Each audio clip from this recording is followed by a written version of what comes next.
இன்றைக்கி கத்திரிக்காய் ரோஸ்ட்டு எப்படி பண்ணலான்னு பார்க்கலாம். அதுக்கு தேவையான பொருள்களை ஃபஸ்ட்டு சொல்கிறேன். ஒரு கத்திரிக்காய், நல்ல பெரிய கத்திரிக்காவாக ஒரு கத்திரிக்காய் எடுத்து வச்சுருக்கேன்.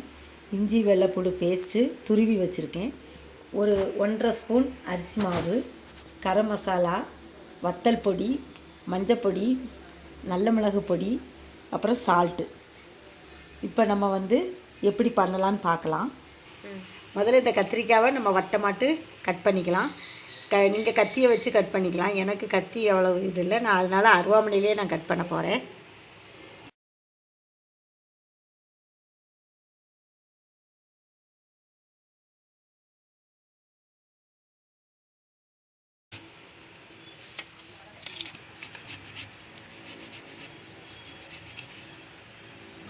வட்டமாக கட் பண்ணிக்கோங்க.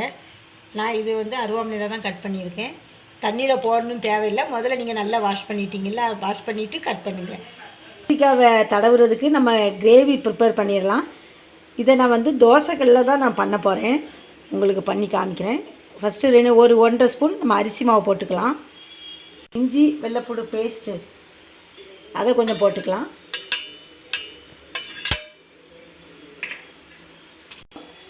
கொஞ்சம் கரம் மசாலா, ரொம்ப போட வேண்டாம், கொஞ்சம் வாசனை பிடிக்கிறவங்க போட்டுக்கலாம், பிடிக்காதவங்க போட வேண்டாம். வத்தல் பொடி நீங்கள் அது காரத்துக்கு ஏற்ற மாதிரி நீங்கள் போட்டுக்கலாம். இன்னும் நல்ல மிளகு பொடியும் போடுறதுனால நீங்கள் ரொம்ப போடணும் வேண்டாம். நல்ல மிளகு பொடி ஒரு 1/2 ஸ்பூன் போட்டுக்கோங்க. மஞ்சப்பொடி,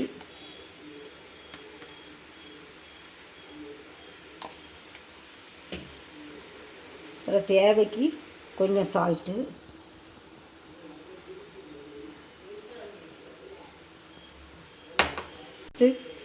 எல்லாத்தையும் கலந்து விட்டுக்கோங்க.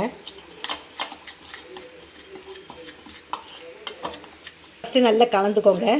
கலந்துக்கிட்டு நம்ம கொஞ்சம் தண்ணி விட்டால் போதும், ரொம்ப விடாதீங்க. கொஞ்சம் கொஞ்சமாக விட்டு கரெக்ட் பண்ணுங்க.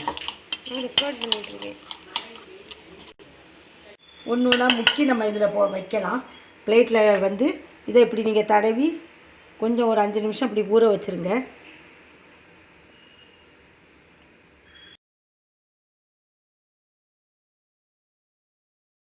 எல்லாத்துலேயும் நம்ம தடவி வச்சிட்டோம். ஒரு 5 நிமிஷம் கழித்து அதை எப்படி பொரிக்கலான்னு பார்க்கலாம். தோசைக்கல் அடுப்பில் வச்சுட்டு நம்ம கொஞ்சம் ஆயில் அப்ளை பண்ணிடலாம். நல்லெண்ணெய், உங்களுக்கு எந்த எண்ணெய் வேணுமோ அதில் நீங்கள் பொரிச்சிக்கலாம். ரொம்ப வேண்டாம், அப்படி தடவி விட்டுக்கோங்க. எல்லா இடத்துலையும் கொஞ்சம் எண்ணெய் படுக மாதிரி.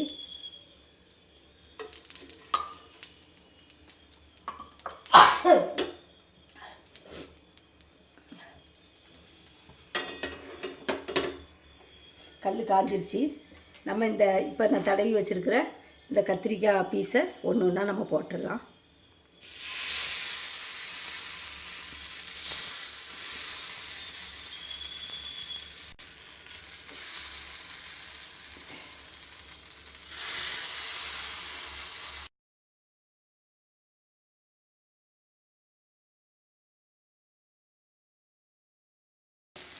ஆயில் இருந்துச்சுன்னா அப்படி மேலாக்கில் அப்படி ஊற்றி விடுங்க.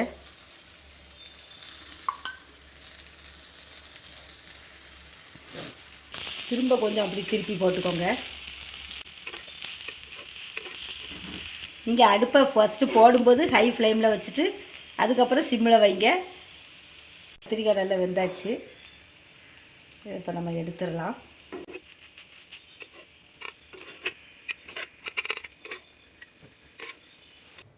இப்போ இது ரெடி ஆகிடுச்சு. இது நீங்கள் செஞ்சு பாருங்கள். கத்திரிக்காய் பொரியல் சாப்பிடாதவங்க கூட இந்த இதை விரும்பி சாப்பிடுவாங்க. இந்த இது ரசத்துக்கு, ரச சாதம், சாம்பார் சாதம் இதுக்கெல்லாம் வச்சு நம்ம சாப்பிடலாம். இந்த ரெசிபி பிடிச்சிருந்தா லைக் பண்ணுங்கள், கமெண்ட்ஸ் கொடுங்க, மறக்காமல் சப்ஸ்கிரைப் பண்ணுங்கள். தேங்க்யூ.